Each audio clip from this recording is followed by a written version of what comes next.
Today, I'm going to show you the exact 5-step system to save $10,000 even on a low income. Because your paycheck doesn't determine your savings or your wealth, but your system does. Look, if you're making minimum wage or close to it, you've probably been told or you believe that saving $10,000 is impossible. Most people believe that saving money on a low income means you have to eat ramen or beans and rice and you're never going to have any fun. But that right there is exactly why most people fail. A pharmacy tech making $16 an hour saved $10,000 without giving up his morning coffee, without extreme couponing, and without working 80-hour weeks. She used a system that makes her savings automatic instead of painful. Even a school janitor and a fast food manager use this same approach to build thousands in savings while still enjoying their life. And their secret isn't sacrifice, it's strategy. These aren't trust fund kids or people with family money. These are regular people who discovered a system that makes saving $10,000 possible on any income. Today, I'm going to show you that exact 5-step system that they used because your paycheck doesn't have to determine your wealth.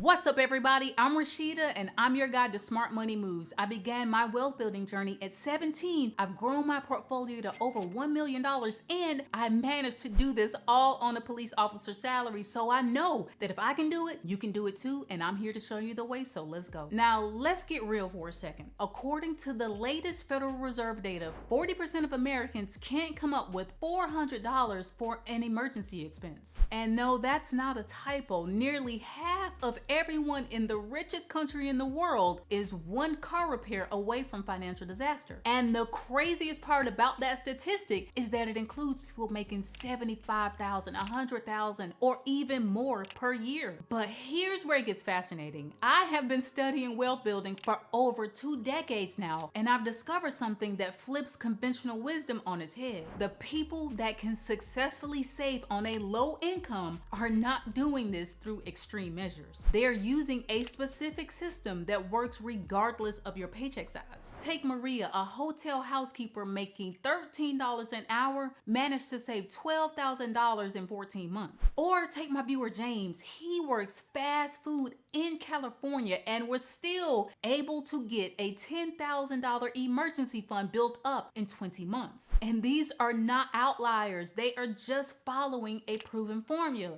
So let's break it down now. And if you're with me, drop a 10,000 down in that comment section so that I know you're ready. Now, before we dive into strategy number 1, I want to talk about one of the biggest lies that you have been told about saving money. And here it is. It's you can't save money because you don't make enough. And I want you to know that that is complete nonsense, and I'm going to prove it to you. From where you're sitting, $10,000 may seem impossible, am I right? But let's break that down. $10,000 over 24 months is $416 per month. And that is just $200 per paycheck if you're paid bi-weekly. And if that still feels too big for you, let's go smaller. $10,000 over a 30-month period is $333 per month. That's $166 per paycheck. And here's the number that should blow your mind. $10,000 over a 2-year period is just $13.70 per day. That is less money than a lunch combo at McDonald's today. And so if you're making $10 an hour, that is 1.37 hours per workday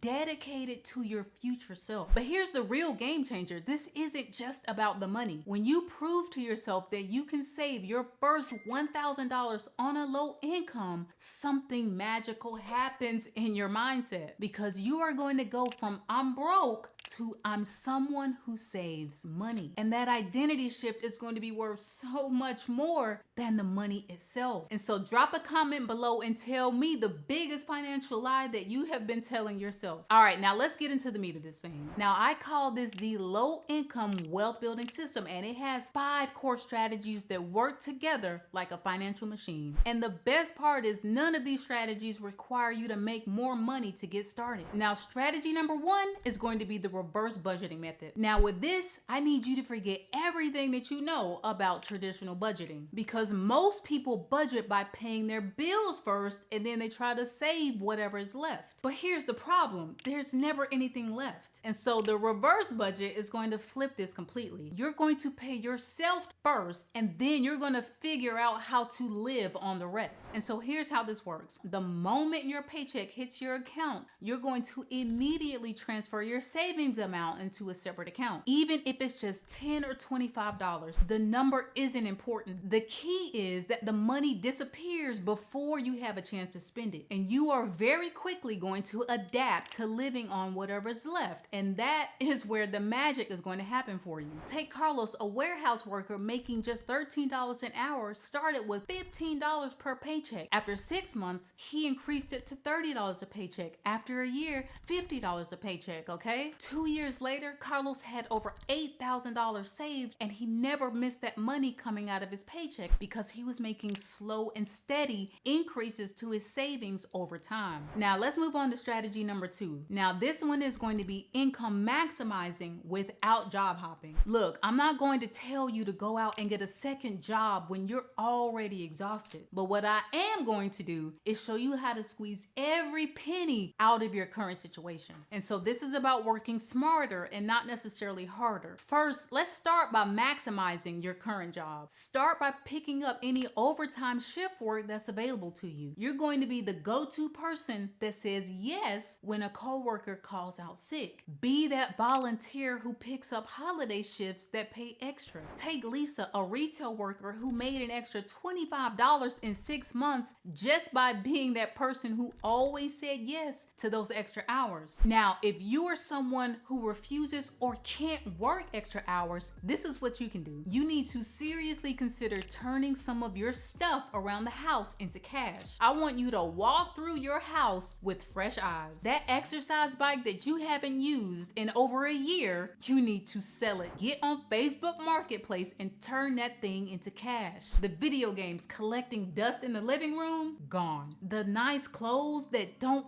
fit anymore, put those things on eBay. The average American has over $3,000 in unused items sitting at their house right now. That is nearly a third of your $10,000 goal sitting right there, and you didn't have to do any extra work for it. Now, the third thing that I want you to do is to leverage your existing skills for cash. Think about it. Can you be doing something in your spare time like walking dogs, tutoring kids, cleaning houses, fixing computers? And you don't need to start a business. You just need to help a few people each month, because even an extra $200 a month is going to get you to your 10,000 goals in 3 years instead of 4. Hey, just a quick note here, guys. In today's complex financial world, making smart decisions with your money has never been more important. And that's why I've teamed up with money.com. They are my trusted guide to financial clarity. Money.com's mission is simple: to help you become financially smarter through research-backed recommendations on everything from high-yield savings accounts that actually help you to grow your money to finding insurance rates that won't break the bank. Their expert team does a great job of cutting through all the noise to bring you honest, actionable advice that works for real people and not just the pros. So check out the links in my description to see how money.com can help you transform your financial future, because when it comes to your money, on this channel, we know that knowledge truly is power. Now let's dive into strategy number 3, which is the big rocks principle. Now, most advice out there is going to tell you to cut out that morning coffee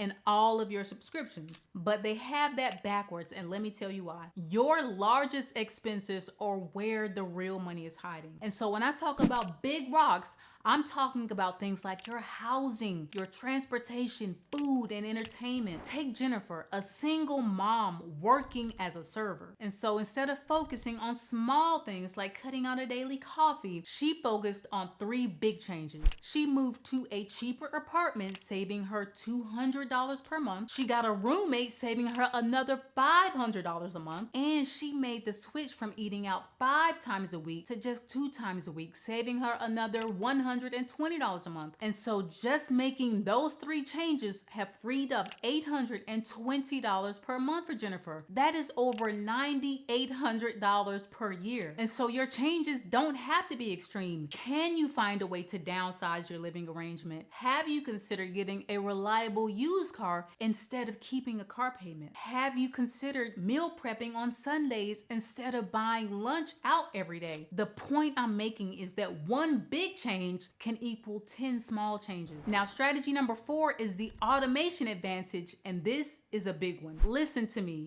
Willpower is overrated, okay? Because it is unreliable, all right? Especially when you are tired, stressed, or dealing with unexpected expenses. A great system is going to work whether you are motivated or not. So what you need to do is set up automatic transfers that happen on payday. And if you haven't already, I recommend opening up a high yield savings account at a different bank so that the money isn't easy to access. They are going to be paying 3 to 4% on your money per year instead of the 0.01% that most traditional banks are going to offer you on your savings. And this is super important because every dollar should be working for you, even if you are just building an emergency fund. Now, you want to set these transfers up on the day you get paid, because if you see that full paycheck in your account for days on end, your brain thinks that you have more money to spend than you actually do, all right? Because we are going to pay ourselves first, remember? Now, let's move on to strategy number 5, which is the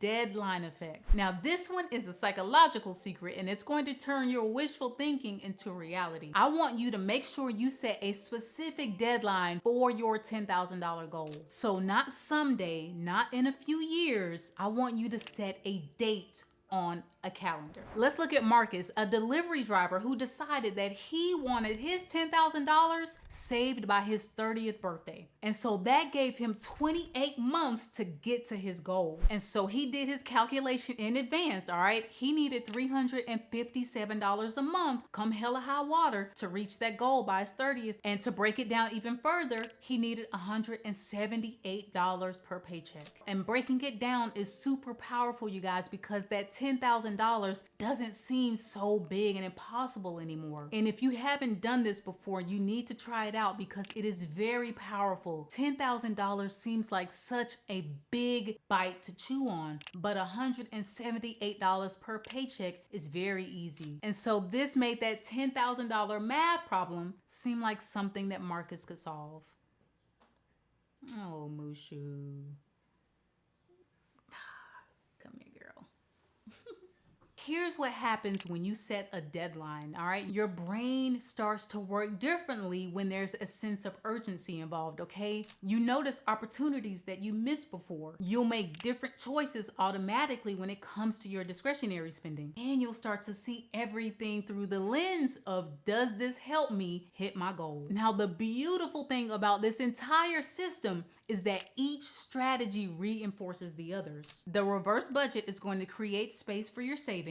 The income maximization helps to fill that space faster. The big rocks principle is going to free up more money for you. Automation is going to make the physical act of saving feel effortless. And the deadline effect is going to keep you focused on that finish line. All right, so now that you have the system, you're going to take 30 days to implement it. I don't want you to try to do everything at once because you're going to get overwhelmed and you're likely to burn out. For instance, week 1, you're going to set up your high yield savings accounts. If you don't have one, check the link in the description and you can get set up in 5 minutes with these accounts, okay? Get that 3 to 4% going for your money right away. Now, in the second week, go ahead and set up your automatic transfers. And remember, you can start small and increase it gradually over time. Remember, it's not the amount that matters so much as the act itself. And we're going to grow from there, all right? Now, the third week, you're going to do an expense audit. Look at all of your expenses and figure out where your money is going, because this is going to create awareness, okay? And once you have that, see where you can cut back on some of the smaller items and then move on to your big rock savings. Now, after you've made it through these 3 weeks, start to really look at how you can maximize your income. Maybe it is working more.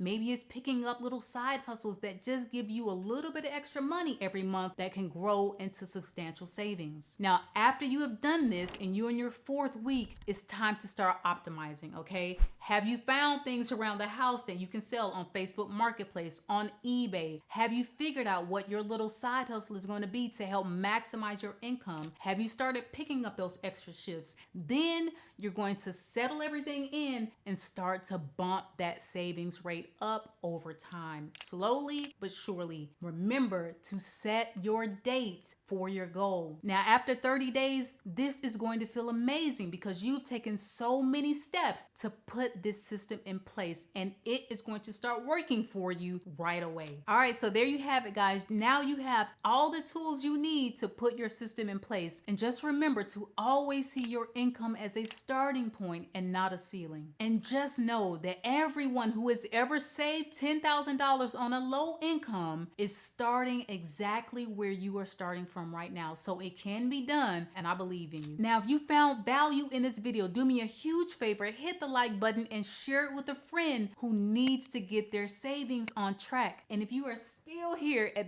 this point in the video, you are my people, do me a huge favor, drop a money sign down in that comment section. I will see you guys in the next one. Thanks so much for being here. I'm Rashida, and I'm out.